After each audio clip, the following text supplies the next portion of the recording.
Hello, and welcome to Tarot and Attachments. My name is Erin Smith, and I am a professional tarot reader as well as an associate marriage and family therapist.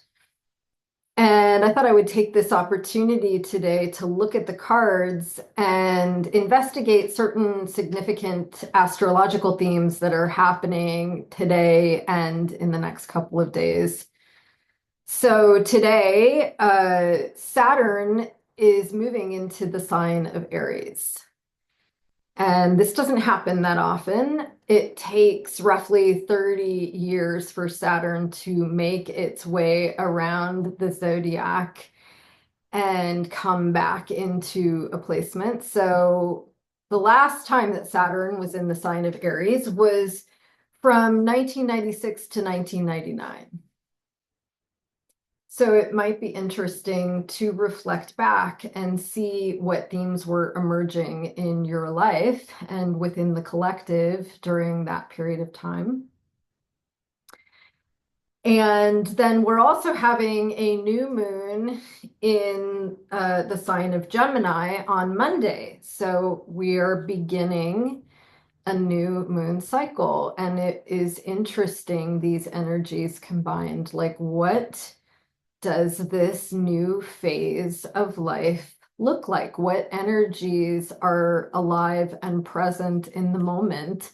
And what themes might we be working with as these cycles play out? And so I'm just going to consult the cards and ask for insight or guidance around what would be helpful for us to know as we navigate these transits and life in general. So I'm going to go silent. I'm going to concentrate while I shuffle.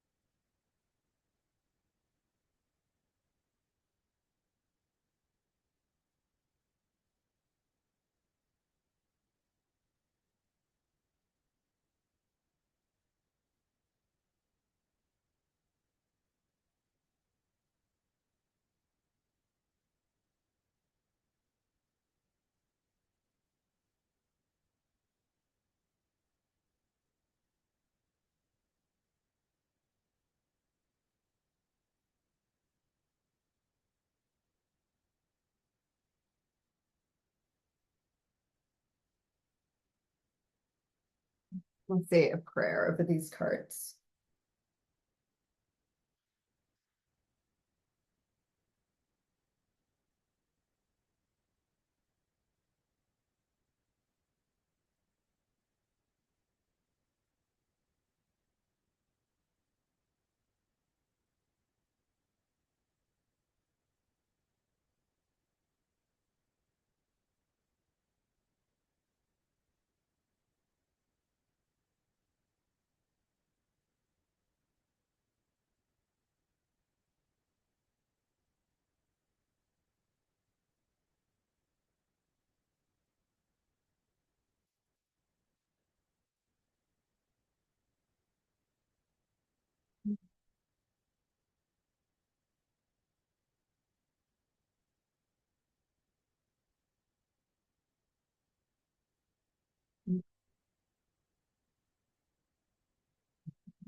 Wow. Okay.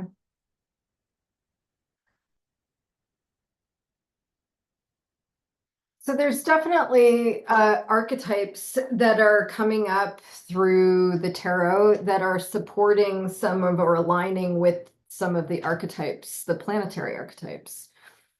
You can think of Aries. Aries is the first sign of the zodiac, and it represents our sense of self, our will, our egoic self, the one that pursues actions on its own behalf. And you can really think of the sun as being very much validating that archetype. The sun is this conscious sense of self, and its expression is one of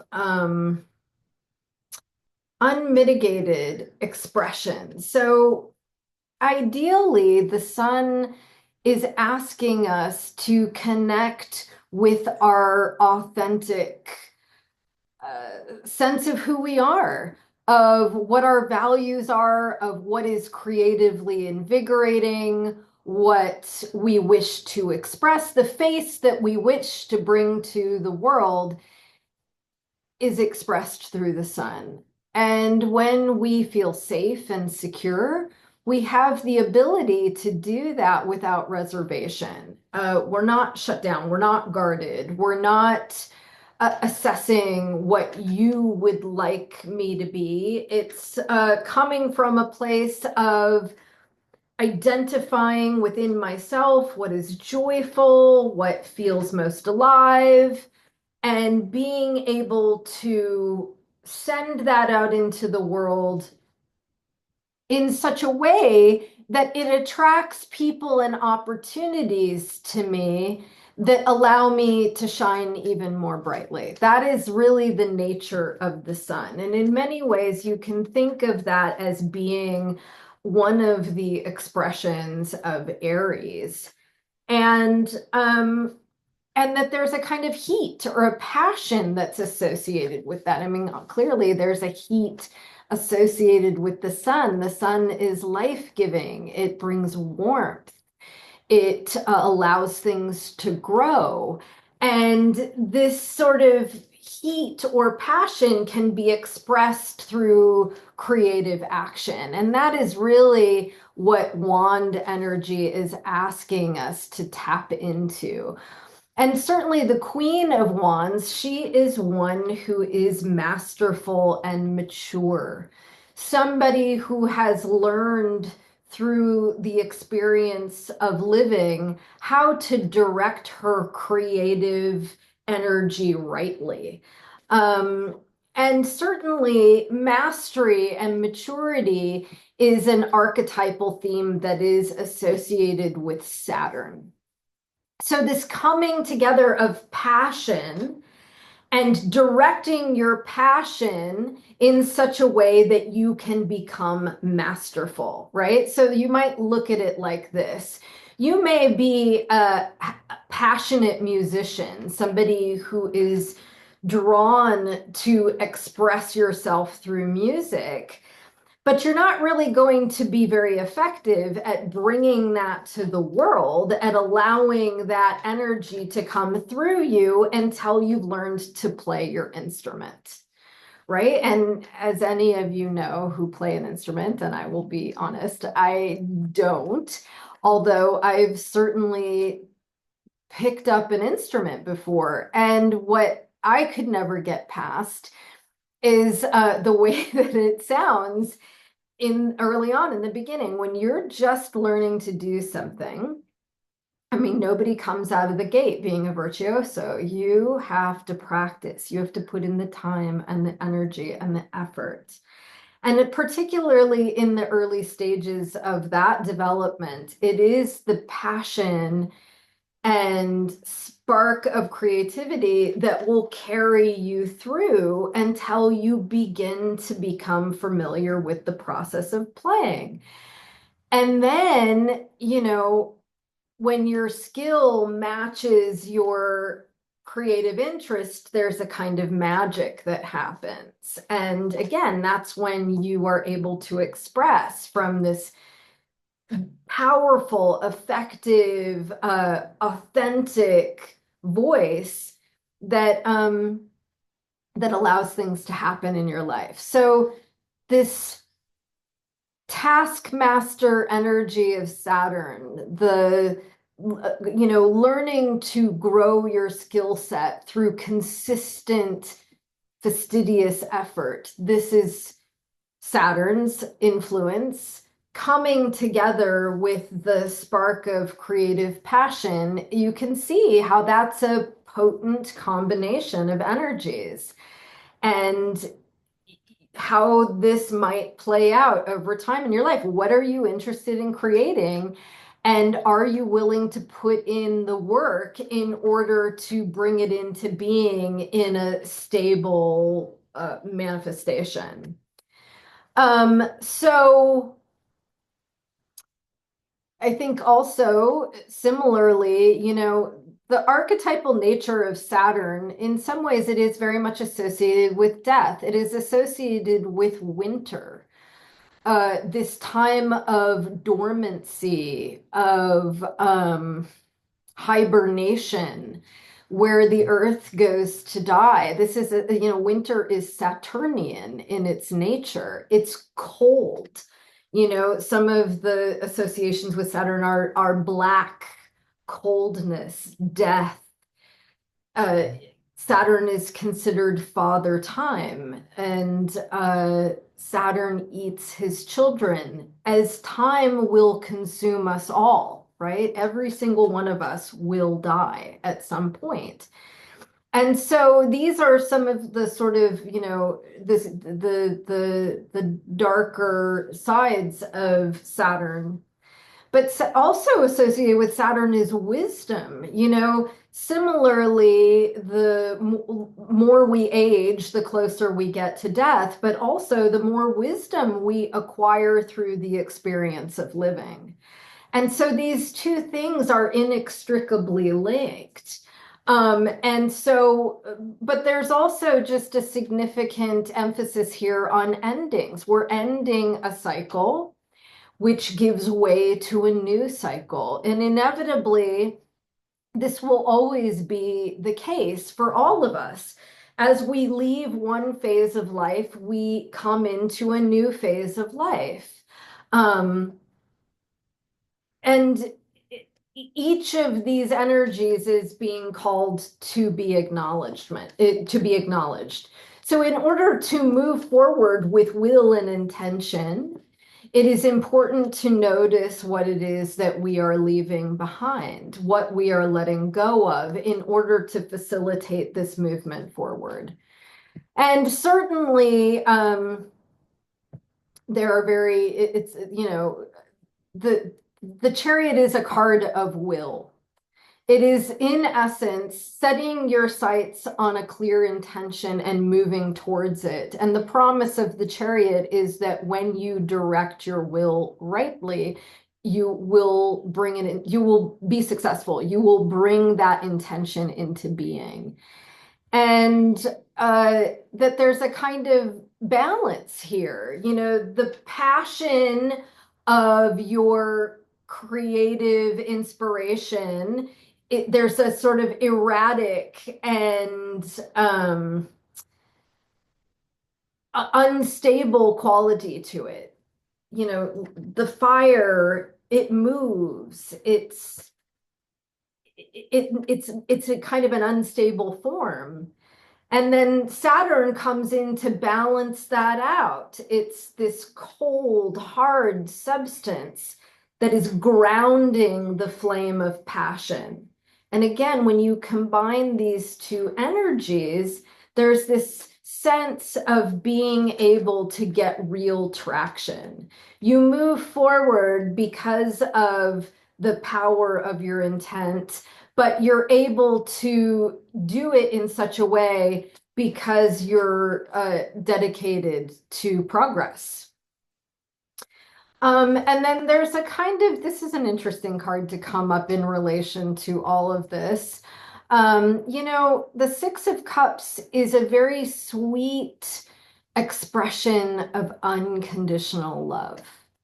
Cups are the suit of love, emotions, intuition. And the Six of Cups is like loving with an unguarded heart. It is this idea that it is now safe to be vulnerable. It is safe to express ourselves, to connect with others from a shared sense of values, to acknowledge and attune to our relationships out in the world. And And that even though Aries is very much an expression of the will of I am, and a bringing of our egoic selves into the world in a powerful way, we cannot ignore that that can be a means of connecting with others.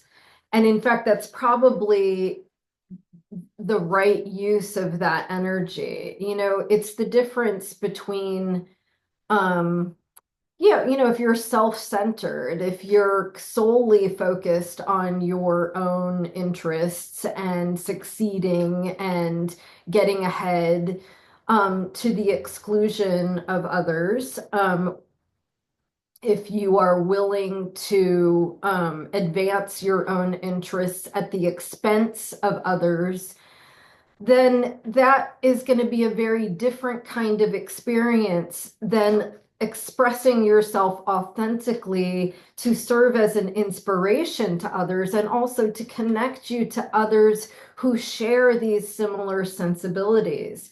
So I think there's this emphasis here on tap into your passions and do what you need to do in order to express them, in order to become masterful at that expression. But make no mistake, you want to connect lovingly with others through this combination of energies.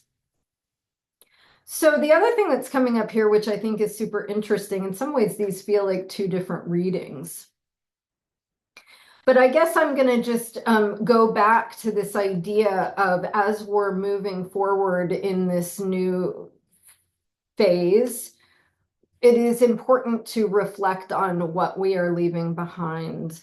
And that, and this idea of death, of letting go of old identities, of old objectives, because we've outgrown them, or simply because the life or the world is in looks different today. I mean, it kind of, I have been reflecting back on what my life looked like between 1996 and 1999, and it did seem like a different lifetime. And quite frankly, in my experience, it was a it wasn't the easiest time. I'll, be honest. I moved to Los Angeles in 1996 after getting out of an abusive marriage. And I was letting go of that and moving towards my creative passion. So I moved to Los Angeles because I wanted to be a filmmaker and a storyteller and work in a creative field. And I didn't know a single solitary soul. I just put everything I owned in my Pontiac Sunbird and I drove down to Los Angeles to begin this new phase of life. And in many ways, it opened up new opportunity for me, but I also really got a strong sense of how much of the coping mechanisms that I was acting out of were self-destructive and detrimental to my life. So it was at the very end of that cycle in 1999 that I got sober. So, it was kind of an interesting time. I definitely was taking the initiative to change my life, but continuously confronting these limitations that were holding me back and undermining my ability to live well. And finally, in that last push, I was able to acknowledge that and start this new chapter, one that was predicated on greater stability, greater self-love, if you will. But these are processes that take place over time, and we come to these realizations through real world experience. And so all of this is to say that it is important to look at what is dying, what is falling away, what we are leaving off with, and then really allowing ourselves to access the grief of that and to acknowledge the pain of what isn't working, what limits are shaping us, building our character, and creating space to be with that in a good way. You know, the Eight of Cups is leaving the past behind. And always the story I tell with the Eight of Cups is that in order for the caterpillar to become the butterfly, it first must liquefy its body. And so this idea of, you know, it's easy to embrace change, particularly if you're struggling with circumstances that are not serving you or not feeding you. So the idea of change is welcome, but it's also terrifying. And it is not easy to let go of old identifications in order to be born again. That it is a process that is something like the dark night of the soul, where you're moving from out of one state of being into another, and that liminal space in between can be extraordinarily discombobulating for people. And so I always like to say that, you know, grief is understandable. It's to be expected when you are in this process of shifting from one state of being to another. It's frightening to let go of what is known, what is familiar, even if it's not working for you, to move into that unknown space in hopes that you might come together as a more joyful expression of self. And so the way that I think of the Three of Swords is, it's like heartbreak, loss, sadness, grief that has a very particular narrative that is piercing that experience. So swords relate to the mind, thoughts, ideas, communication. And you can think of this card, or the way that I think of this card, is getting stuck in a story that keeps you in a state of perpetual grief. And we want to be watchful. We want to be mindful of that, because it is easy to think ourselves into a state of paralysis, right? That because my heart breaks in this way, I will never be on the other side of this. I will never be free of this. I will never have the thing I truly desire because my heart is so broken. Or whatever, you know, everyone has their own narrative that is born out of that experience of pain. And what I usually say with this card is that in order to truly process that grief, it is necessary to feel those feelings. And if you keep getting stuck in the narrative or pulled into the narrative, then we can't stay present with the sensations in the body that are expressive of that kind of pain. So I always say it's necessary to separate the strands of experience. You set aside the narrative and you bring full attention and awareness to what it feels like in your body.